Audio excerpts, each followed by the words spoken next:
First and foremost, welcome to everyone taking the time to come and just join this experience together with me. You all could have chosen to do anything else besides take time out of your schedule to watch, but you chose to be a part of the fun, and I'm humbled by that. Secondly, I'll admit this is something new to me, so bear with me during all of this. I could talk a little fast and trip over my words, so if I do and I chuckle myself a bit, you all know why. By the way, I'm goofy. It's just who I am. My name is Tim Crawford. I'm a kid from the heart of downtown Nashville in Tennessee, and this is my TED Talk. Imagine being dropped in the middle of a country where you've never been to, got nothing to eat, you don't know the language, and you got to figure out how to get something before you know it's too late because time is of the essence. Now, in the midst of all this, that seems like a very dark, grim, and bleak situation to be put in. I know some of you guys are already looking at me like, Tim, what are you talking about, man? You just throwing me into a situation that basically is telling me I'm gonna die. It's done. I'm done. I can't do anything about it. Um, well, matter of fact is there is a way to survive because at the end of the day, there are two universal languages that we all know and we use without realizing them each and every day. We use these things to communicate. We teach them to others. And when I say others, I mean like kids. We learn them from our parents, our grandparents. We teach them to our friends, our spouses, coworkers, and ones that don't even take the time to really know us. We all use them in some certain way to communicate each and every day. We are so in tune with these opportunities to teach each other that we truly don't take the time to notice when it's all said and done that we bond over them. You walk up to somebody, you're looking rough, you go,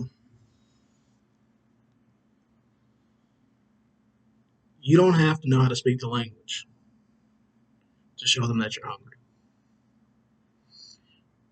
You realize that you're being taken to somebody's house. They realize that you're hungry.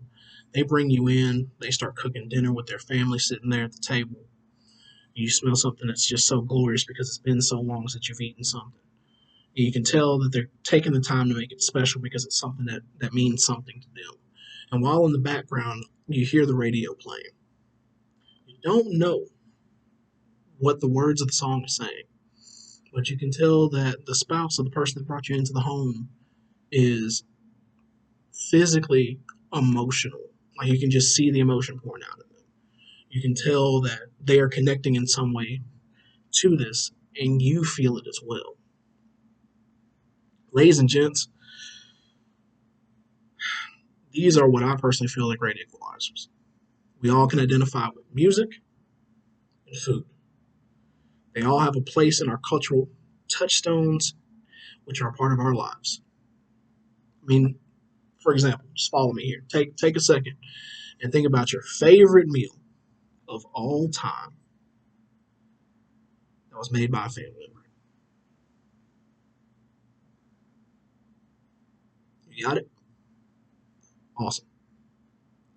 Now think of a song that every time that you hear it, you can't explain what you feel, but it triggers you in a way that you cannot control your emotions. Whether you get super happy, super down, super introspective, just take a second. All right, here's the twist. Why do these things matter to you? Is it because, growing up, there's a certain gospel song that your grandmother listened to every time you went over to the house and you didn't realize how important it was to her until you were in a situation that when you heard it, you understood it even more so? Or let's say your dad is an immigrant from Germany and cooks a certain dish that his mom made for him growing up there, and you're the second generation to actually learn it. These all tie into each other in a way that become part of our culture and make up who we are. Excuse me. See, I told you I was going to screw up at one point. Um, when we embark on these moments where we eat a certain food, listen to a certain song, communicate through music, communicate through the kitchen, we are basically showing a calling card of who we are culturally to the rest of the world. I can kind of already tell some of y'all are kind of feeling kind of skeptical. Man, Tim, this ain't part of my culture, man. What are you talking about? That's crazy. Ain't no way on God's great earth that we can connect in this way. Surprise, surprise, guys. We do. These are the great equalizers. Tell me deep down that you don't think your mom's meatloaf that you learned from her like she did from her mom or her dad growing up. Or grandma's apple or sweet potato pie that she learned how to make with all those fancy tools because she grew up not having that stuff because she was born in the 20s, 30s, 40s, 50s, whatever.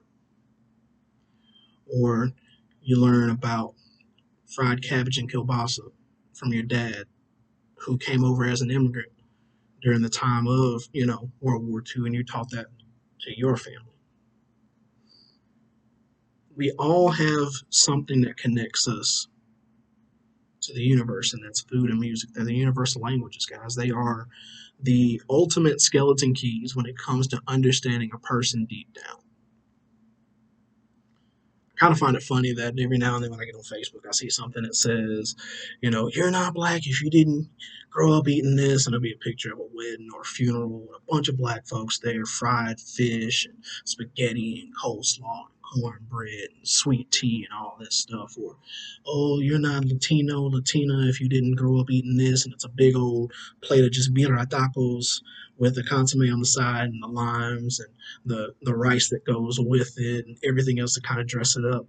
It's it's funny in a way that people automatically use these as quote unquote stereotypes, but really they're cultural connections in a way if you think about it, because 95% of the time any black folk can tell you that at a funeral, at a wedding, any type of gathering, there's going to be fried fish, fried chicken, spaghetti in some way, shape, form, or fashion. Anybody else's house that grew up, from Puerto Rico or any of the Latin American countries, from Canada, being French Canadian, growing up as a Native American, growing up from German descent, Italian descent.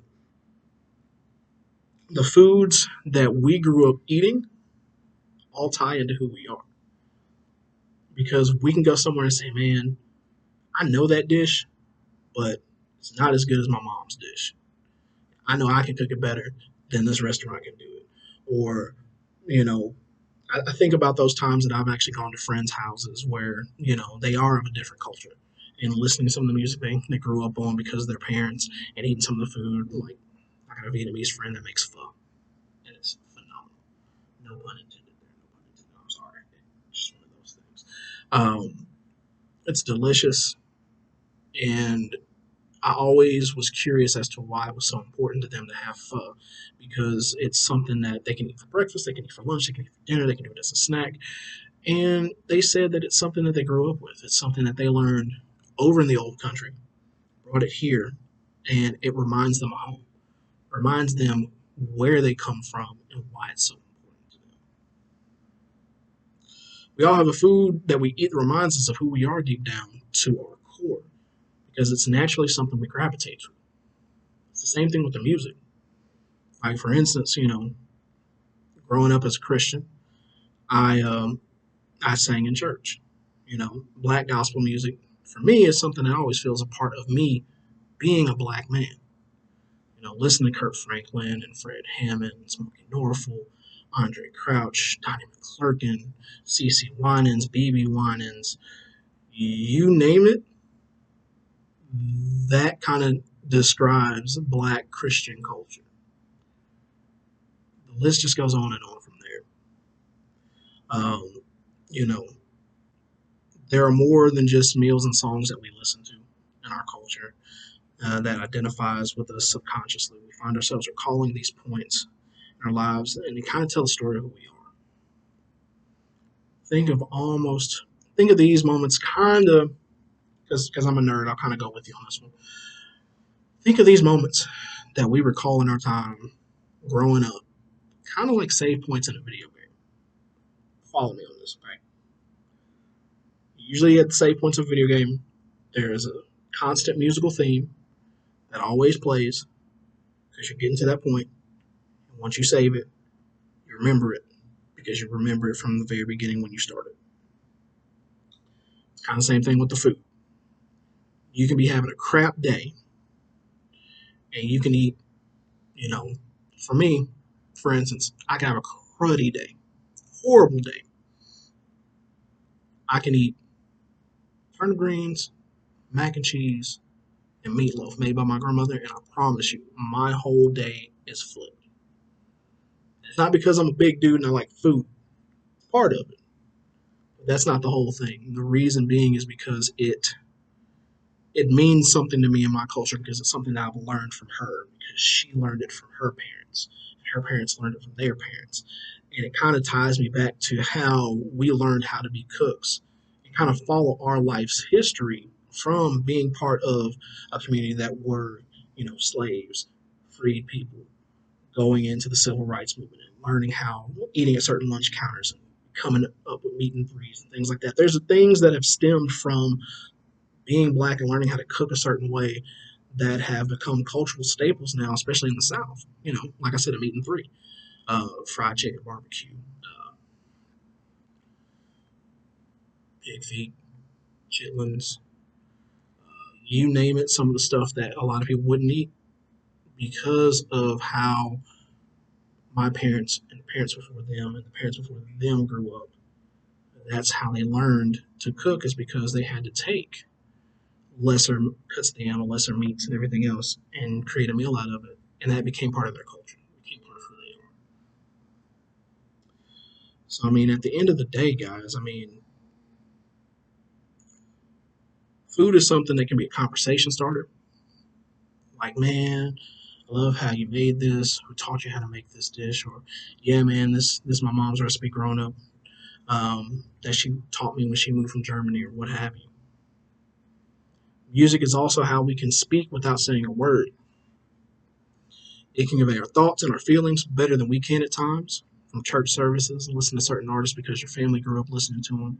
Religious holidays, religious ceremonies, and even times of mourning. Music has a way of being the ultimate skeleton key.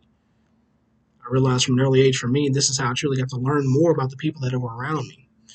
Being in different places of worship, taking part in meals that were served, there were always ways that I could learn to appreciate that person in front of me, just not from face value.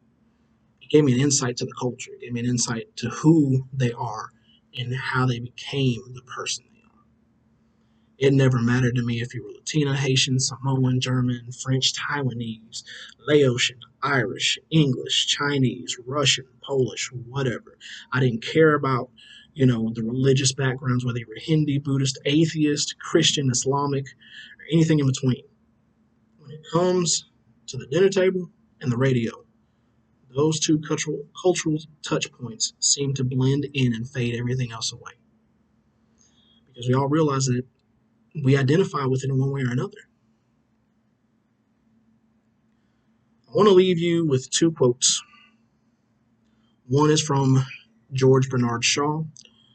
He once said, "There is no sincerer love than the love of food."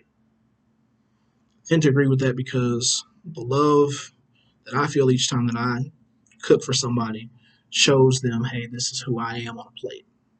It's kind of like a business card, if you will. This is me. This is me on a plate.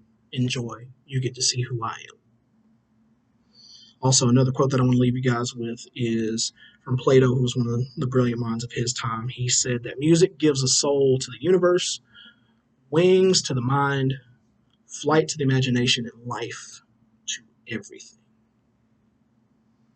That means to me that we all understand music and it speaks to us whether we can understand it or not. It doesn't matter if we know the language. If we hear something that reminds us of home, we all get blended in and we tie to it. Guys, I want to say thank you. Thank you so much for your time today. Again, this was an awesome experience for me personally. I'm so grateful that I've been able to be a part of this. I look forward to hopefully doing more of these in the future. Um, just, I want to thank you for your time, guys. Peace, love, and food. Thank you for joining my TED Talk. Be blessed, be encouraged, And remember, we all have something that connects us. We just need to know where to listen and where to consume.